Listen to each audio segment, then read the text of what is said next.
लातूर दुष्काळानं होरपळलं होतं आणि पाऊस मुबलक प्रमाणात पडल्यामुळे आता कुठे पाणी पुरवठा सुरळीत होतोय तर लातूरचे 35 नगरसेवक हे दार्जिलिंगला गेलेले आहेत 35 लाख रुपयांचा चुराडा करत। विशेष म्हणजे काँग्रेस, राष्ट्रवादी आणि शिवसेनेच्या 35 नगरसेवकांची ट्रिप आहे, ज्यासाठी लातूरकरांच्या खिशातले 35 लाख रुपयांचा चुराडा होतोय।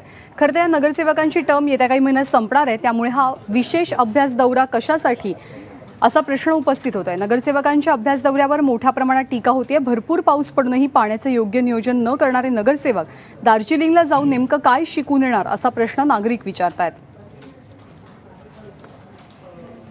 लोकांना बिलकुलच काय ट्रेनिंग काय प्रकारचं देणार आहेत हे जर आपल्याला जर काही त्याचे पॉइंट्स माहित असते तर आपण सांगू शकलो असतो की काय ट्रेनिंग देणार आहेत किंवा कसल्या प्रकारचं प्रशिक्षण देणार आहेत। आपल्याला इथं बसून काहीच माहिती नाही आहे की प्रशिक्षण कशा प्रकारचं देणार आहेत। पण त्याच्यात माझं स्वतःचं मत आहे की 5 वर्षात कुठंच गेले नाहीत, त्याला जायचं त्यांनी जावं। पण जी अवस्था लातूर शहराची आहे सध्या, कचरा, पाणी, लाईट या बाबतीत याच्यावरती सगळ्यांनी विचार करून हे करा।